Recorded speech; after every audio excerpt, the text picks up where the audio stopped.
3枚血迹指纹，血迹指纹也写上。怎么样？关队，支物座椅上发现了3枚血迹指纹。应该不是凶手的，他不会把自己指纹留在车里。哦，我们还发现了几枚胶字指印。胶字指印，果然，他对自己的手指部分做了处理。 关宏峰脱下制服离开支队，现在又分文不取，假装归队协助工作，就只是为了维护一个人。对他而言，他的亲弟弟比一个警察的正义感更重要，甚至比这一家的生命都重要。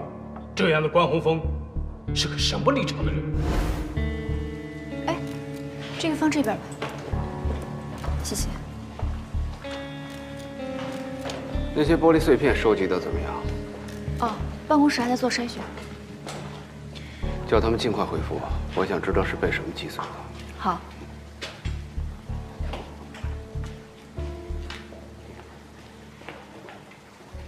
所以说，当时现场啊，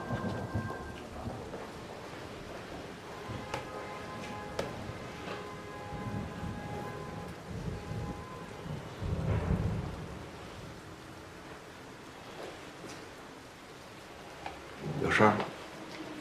关老师，今天刘队带我去，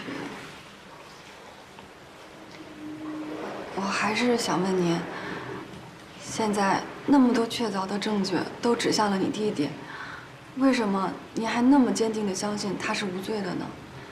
您这样做，是不是违反了警察的原则啊？还是说，您在案发之后见过关宏宇？ 对吗？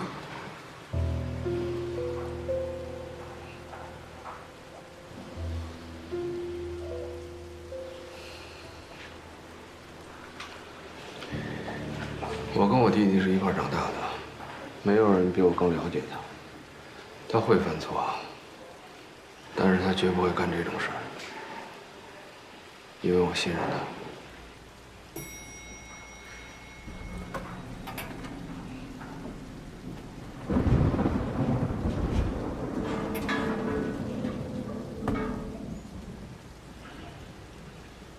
听话。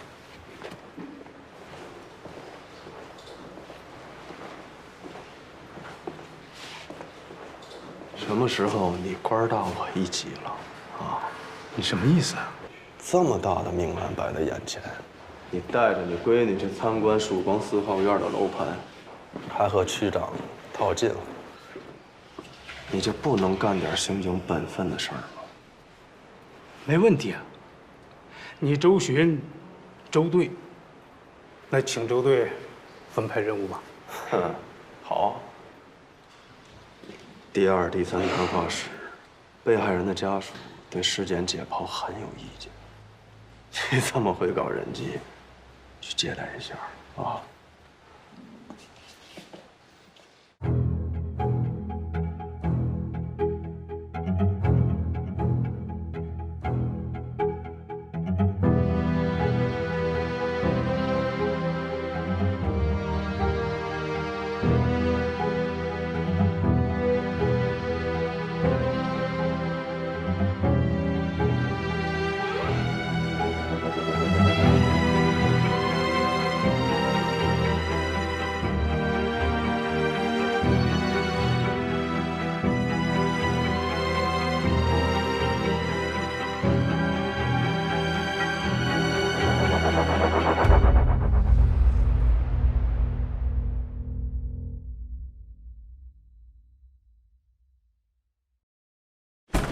关队问，就这个，怎么样了？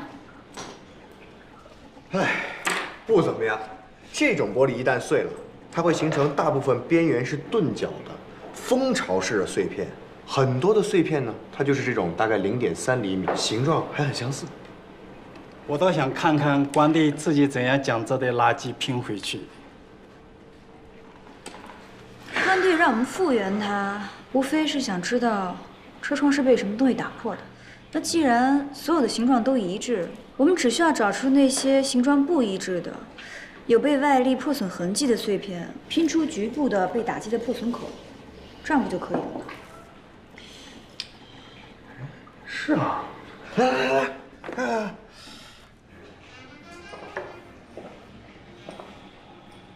还没营业呢。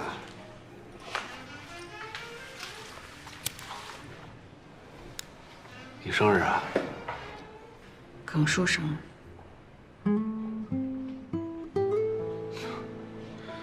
我说你愁眉苦脸的呢，想开点啊！我知道，我就是觉得有点亏欠。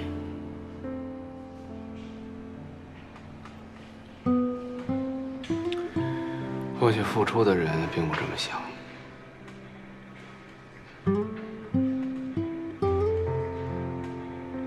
你知道吗？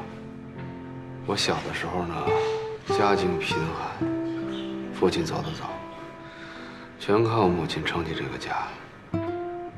后来母亲病重，为了多赚到钱，我弟弟干了很多违法乱纪的事情，被学校给开除了。我也亲自把他送进去。说心里话，我也觉得很亏欠他，但是就是不知道该怎么跟他讲。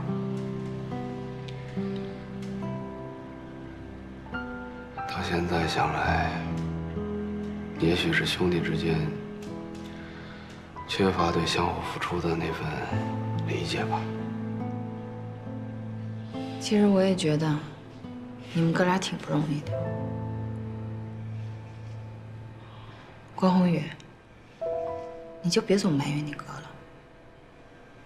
啊，你们上次在库房换衣服的时候就看到了。不过你放心，我不会告发你们的。我相信你没有杀人。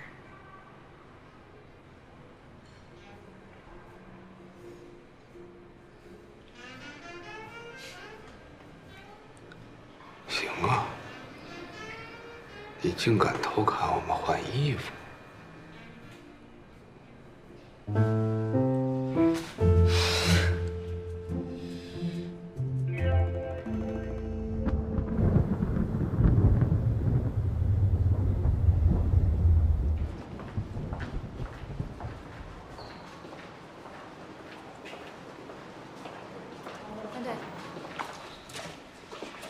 团队。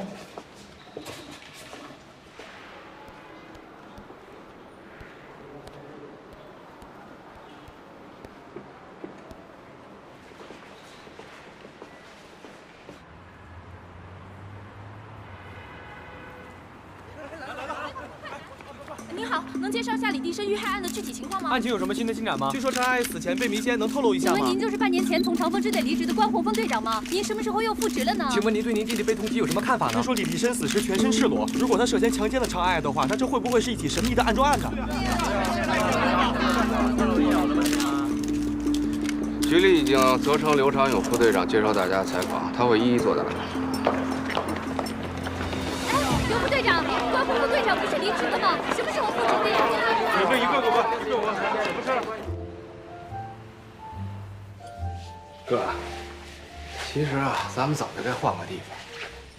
周巡那老狐狸3天2头往咱们家跑，迟早得露馅。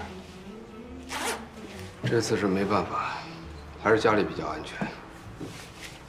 这个地方待多了，一不留神会被发现的。其实你上次来的时候就已经被发现了。上次，啊。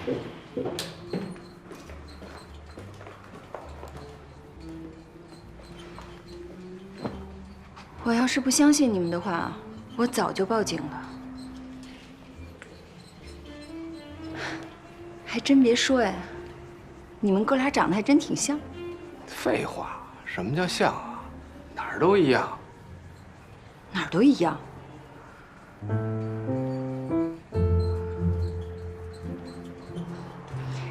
儿都一样。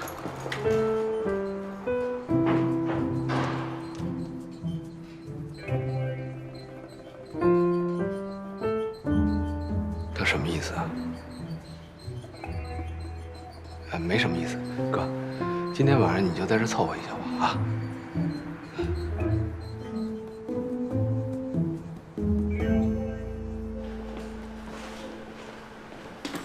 靠，师傅，这李长二人遇害案新闻已经上了10多万了。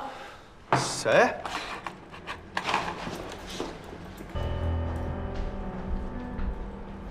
刘长勇，这就是你干的好事儿啊！董涵被羁押前就已经把照片发出去了。如果我们拿住人，还能把照片要回来。现在可好，人和照片都在外面了。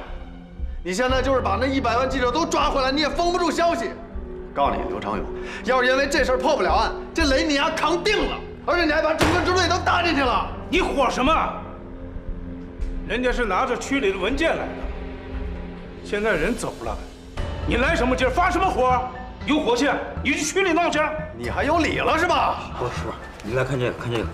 除了案件本身扑朔迷离，我们还在负责案件调查的警务人员中发现了已经离职的原长风支队队长关宏峰。近半年前，关宏峰正是因为其孪生弟弟关宏宇作为263灭门惨案的主要凶嫌遭通缉而受到牵连。至于其何时回到支队工作，以及担任什么职位，长风支队尚未做出任何解释。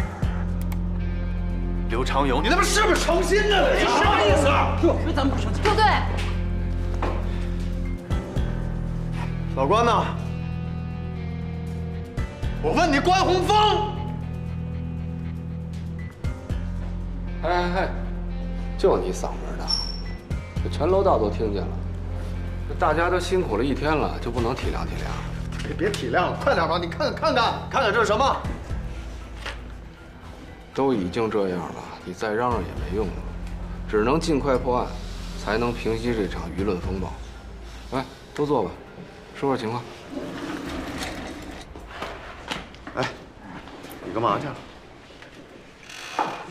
我刚才在听刘队长的新闻发布会，顺便给交管局打了个电话，调取了一下案发前后现场区域的监控录像。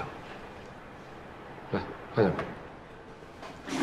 经尸检确认，2人的死亡时间可以精确在凌晨1点20分左右，死者的身份均由技术队确认。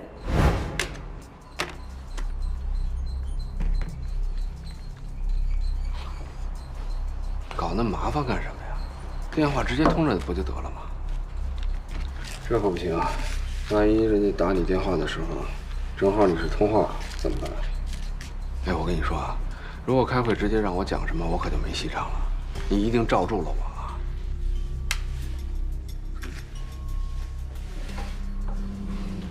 等一会儿听我怎么说就是了。轻点儿。男性死者左后脑枕骨处有明显的戳刺伤，该凶器呈三角形锥状，尖端为60度的夹角。凶器在刺穿枕骨后，接连穿透了小脑和大脑枕叶，造成了严重的颅内出血。车内虽然有迷奸药，但是女性死者初步的血检没有检验出类似成分。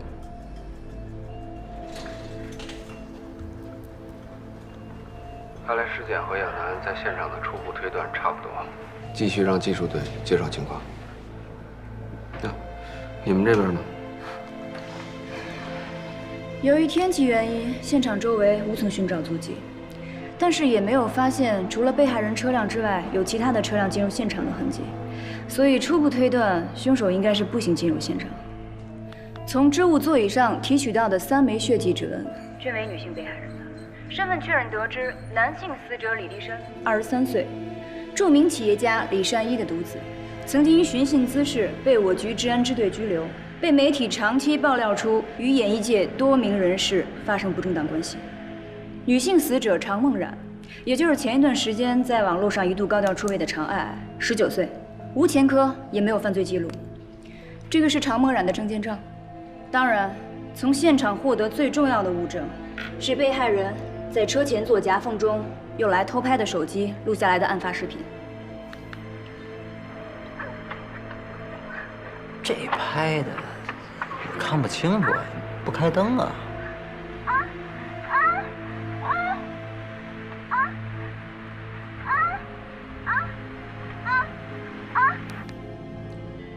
刚给大家播放的这段视频是节选之后的。之前李立生曾经一度因为要录制视频，打开过车顶灯，后来在常爱的强烈要求之下关掉了。从播放的部分视频中，你可以看出，案发的时候，也就是2名被害人发生关系的时候，前排座椅是被推到最前方的，但是在杀害2个人之后，座椅被凶手还原了。移动中发生的震动使手机从夹缝中掉到了座椅下面。不过从后面的视频里的声音可以判断出，凶手在车里大概整理了有12分钟左右。整个过程当中，凶手没有发出过任何声音。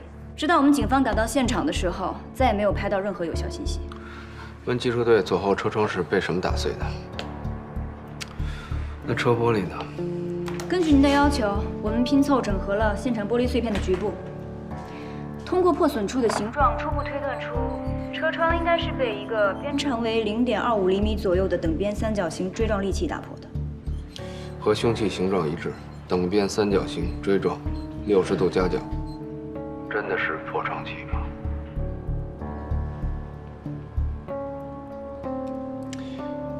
看来跟凶器的形状很相似啊。那现场有没有发现毛发、织物？脱落或剥落的漆片或者其他 DNA 证据？没有，车里的痕迹被清理得非常彻底。凶手清理现场的时候有没有特殊的清洁剂残留？也没有。不过我们对现场的土质进行了无组存样。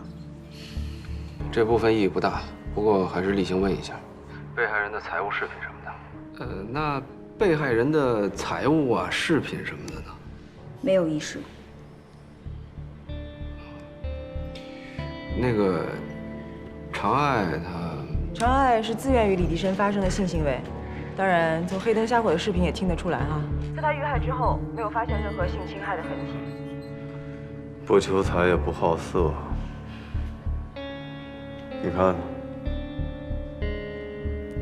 目前掌握的线索太少，由于案发时间和天气的原因，找到目击证人或其他残留线索的希望比较小。但还是要辛苦各位外勤探组，尽可能的在周边多做一些走访工作，扩大范围。另外，我已经通知交管局调取监控，这部分技术队跟进一下。从视频里来看，凶手的特征很模糊，尤其是看不清楚凶器的形状。哎，对了，技术队在这方面能做进一步处理吗？恐怕不行。如果我们把视频交到市局总队的技术部，或者是专门的物证鉴定机构的话，那么可以得到高度的锐化处理。总队那边的技术队跟咱们差不多，干脆直接送物证鉴定中心吧。物证鉴定中心那边我去，那边我收，我会让他们尽快给我结果。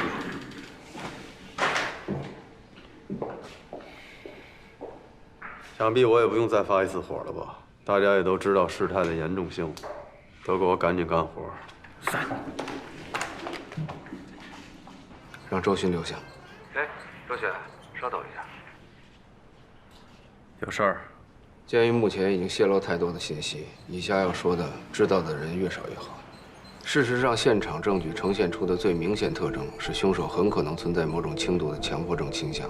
如果说清理现场是一种反侦查手段，那么叠放被害人衣物、整理座椅靠垫以及还原座椅位置一类的行为，则带有很突出的个人性格特征，也就是我们可以称之为犯罪标记的一类特殊行为。同时，凶手熟练地清理了现场所有可供辨识的证据线索，感觉上这不像是他第一次作案。我大概回忆了一下这些年在咱们辖区发生过的案件，没有类似的。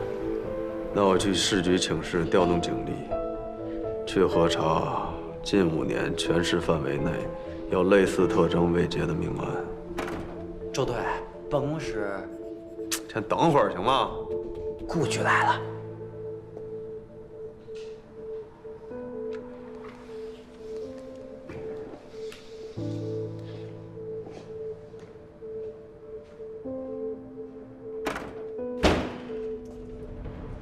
顾局，你小子是怎么做的保密工作？哎呦，别提了，这区里面正弄这个权大于法的事，他们连那个被害人的照片没说这个。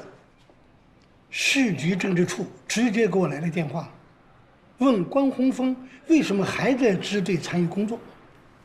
这不是咱们分局批的吗？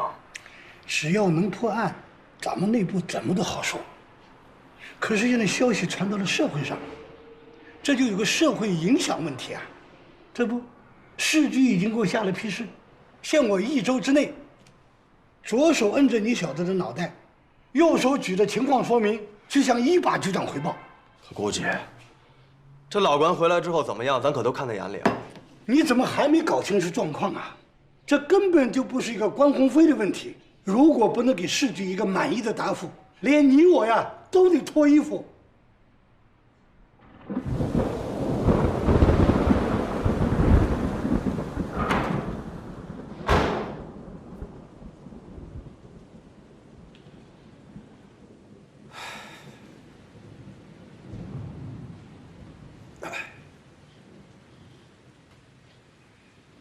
你贿聘的事儿之前没有通知市局，现在市局要求1周内破案，否则不止你一个人离开支队。所以现在时间非常的紧。要是查遍市局档案，还没有发现类似的案件的话，那就呈报公安部，在全国范围内查。凶手绝不是第一次作案。他不止杀了这2个人。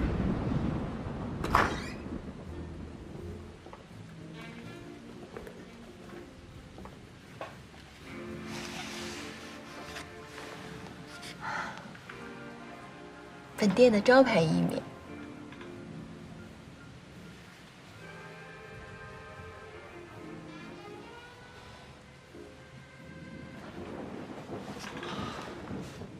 你别像看犯人一样看着我。48.5块。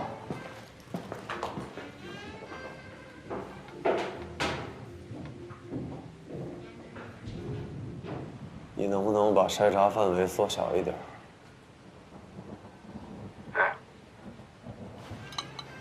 你是不是把那刘云给睡了？啊？我说你能不能把范围缩小一点？气候特征、目标特征和行为特征。那就是暴雨、深夜以及幽会的男女。这3者共同构成了一个近乎理想的犯罪环境。情侣约会自然是要避人耳目，深夜户外人迹稀少，而暴雨则会把目击者的几率降低到几乎为0。所以说，我不认为案发这场暴雨只是偶然的巧合，很可能是凶手刻意的选择。筛查结果一旦确定这是全市范围内的连环命案，市局可能会成立专案组，然后会从涉案辖区各分院局抽调刑侦骨干，协作破案。如果专案组破不了案，那就等着挨公安部的板子吧。如果破了案，这破案不是应该的吗？我是说，如果在短时间内完成了侦破，比如1周之内，或者更短，那以专案级别来讲，算是立了大功了。那如果实现这样的结果，是以我参加侦破工作为重要前提的情况下呢？那就能证明局里聘用关老师，这个决定是正确的。行，那就辛苦周队今天晚上带着大家翻案卷了，我先回去睡觉了。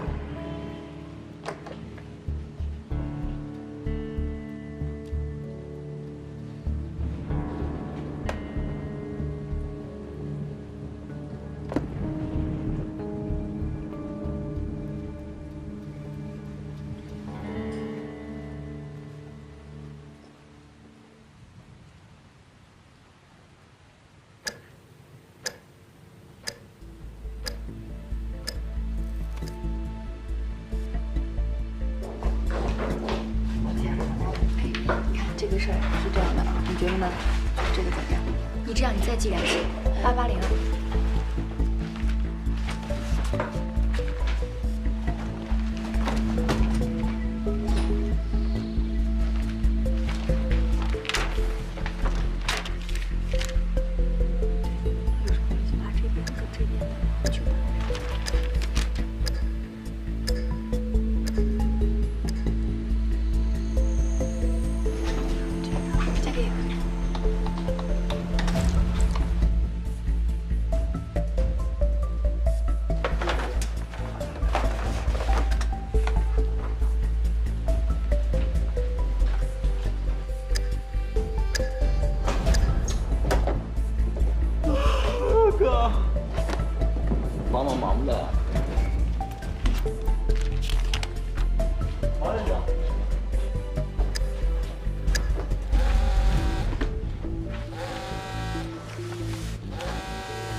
爸。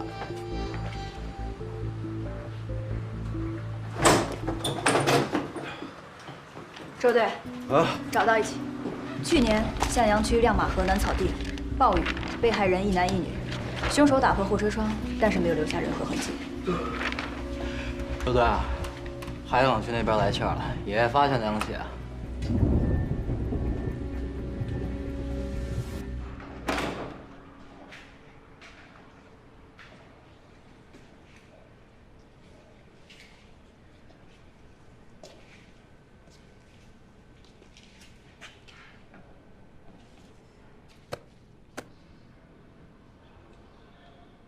哎，老关，怎么样？哎，加上昨天那起，近5年来，全市一共发生了4起类似的案件，1年1起。对，哎呦，2个小时前，总队已经批准成立专案组了，但是襄阳那边人手不够，所以只能调派海港支队的人协同我们办案。周队，海港支队到了。哎呀，来了，都起来了啊，干活了，快点！哎呦喂，嘿，哎，我说老周啊，我都调到海港支队了，还甩不开你啊？哥们儿现在是堂堂的支队长，你还在地方窝着当2把手，你这是怎么混的呀？啊？哎，你爬得快，那是摊上好师傅了。海港区刑侦支队副队长赵新成。海港支队赵新成，嗨，您就是关队吧？久仰大名。听说跟周队是同一届的，而且是那一届唯一一个可以跟周队打个平手的。别这么说，我现在只是个顾问。周军已经跟我说了，您在不在支队编制，那都是1把手的地位啊。啊，对了，我也带了个顾问，海明。我们支队韩松阁教授的儿子，主业是律师，是我们队特招的人才。您好，拜读过您写的《野论犯罪2分法》，非常受益。希望有机会能跟你们父子俩好好切磋切磋。您过誉了，父亲那边有些繁忙，我也是被新城律师抓来滥竽充数。那行吧，咱们看看案子，啊，来，走。他是谁呀？不知道。不过韩松阁确实是全国知名的犯罪炮灰专家。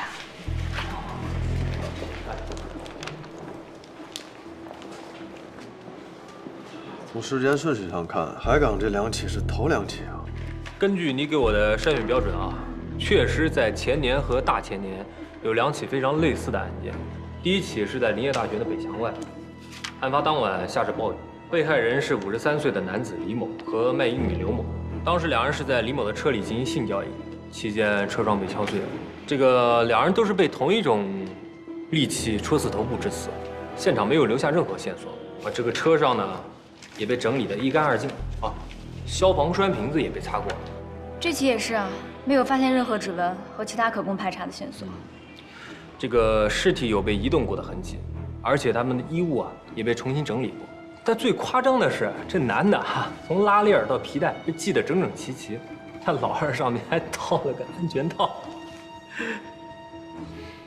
再就是前年那起，犯罪手法相同，但唯一不同的就是受害人是坐在前排，那女的在那用嘴给那男的。反正总之不管怎样，就是虽然他们都坐在前排，但是这个凶手依然是敲破车窗进行的犯罪。然后那晚也是下着暴雨，所以没有任何的目击证人。细节卷宗里边都有，你们自己看吧。这是我们辖区昨晚的那起，向阳那起是去年在亮马河附近，被害人是一男一女，车窗也被砸碎了。然后在案发时间大概是在凌晨的2点多钟，里面所有的痕迹也被打扫得干干净净，而且尸体和物件也都被重新摆放过。这案情都差不多老郑，你说这个并案侦查有什么实际效果吗？在我看来，这就是1起案子变成4起凶杀案了。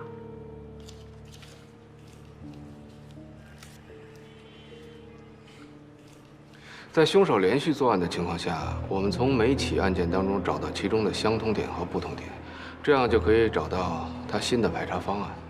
不过，这名凶手跟普通意义上的连环杀手有所区别。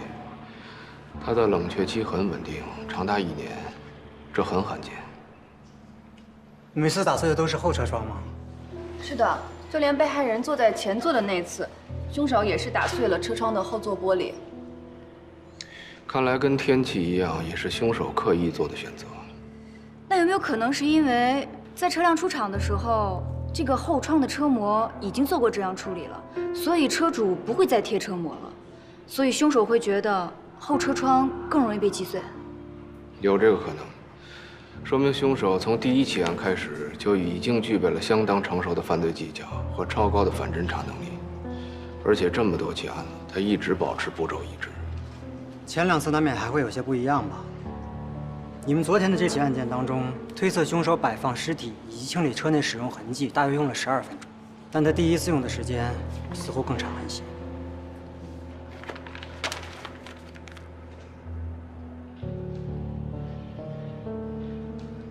你是说尸僵的程度？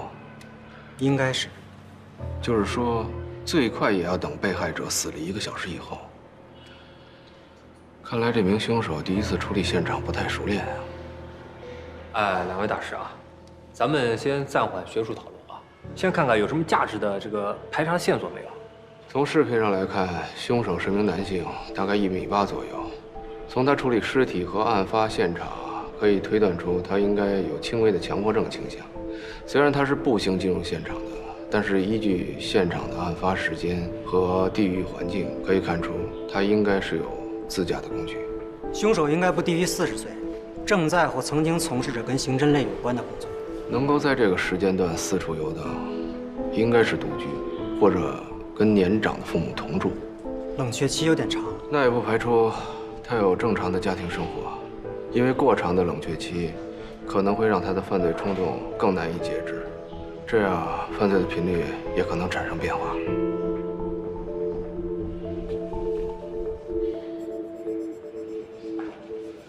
照这个范围圈，京港800万人口等着我们排查，能不能把范围缩小点？中队，送来的监控视频里查到1辆车，看看去啊。走。周队，法医室怎么走？我想看些视频。啊，法医室那个，对，我带你去吧。好。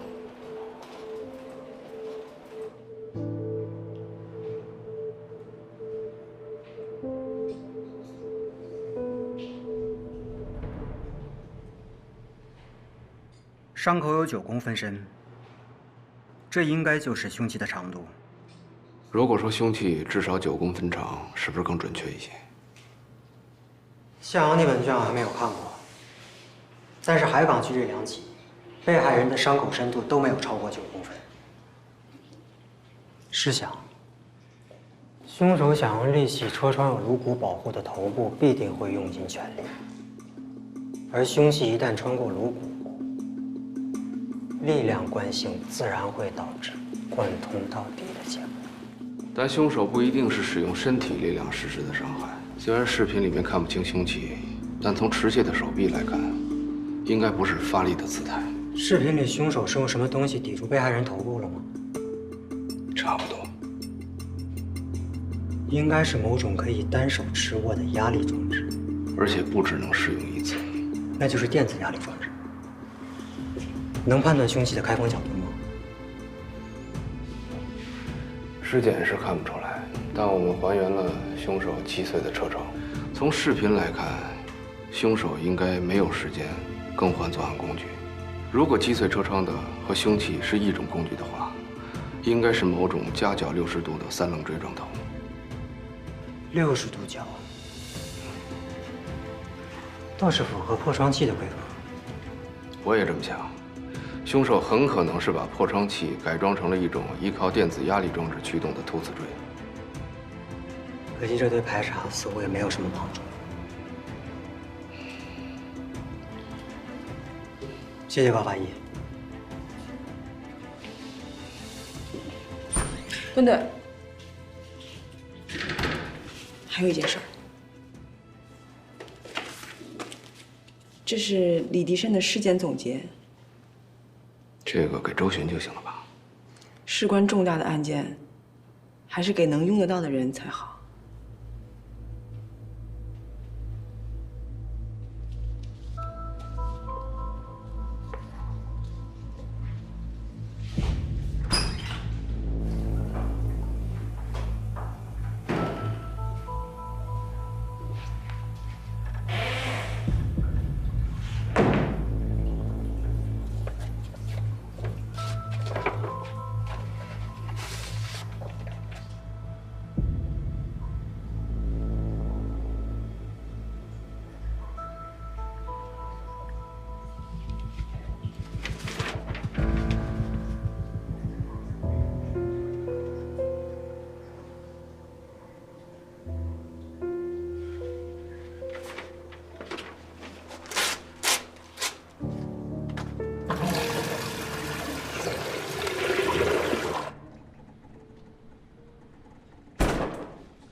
12点47分，东北侧路口。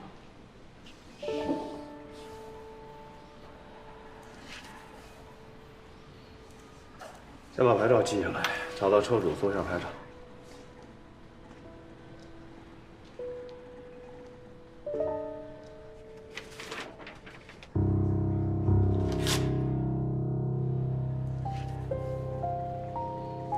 就这些了。从12点到凌晨2点，经过案发现场周边路口的车一共是17辆。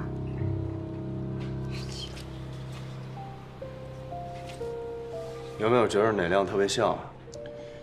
不好说，先都排查一遍吧。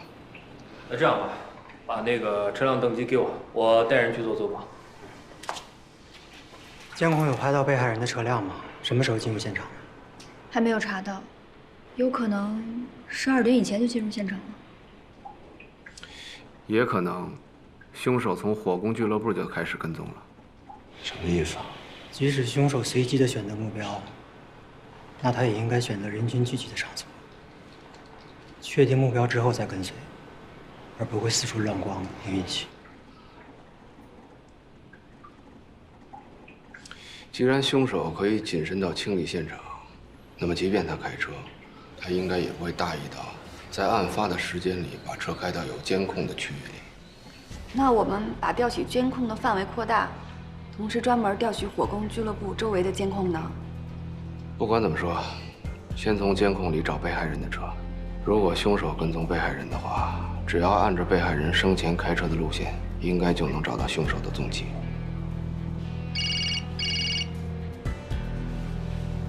哎，好了，物证鉴定中心那边有消息了，过去看吧。我跟你一块儿去吧。哎，老刘，外面都是记者，走车库啊。一起去吧。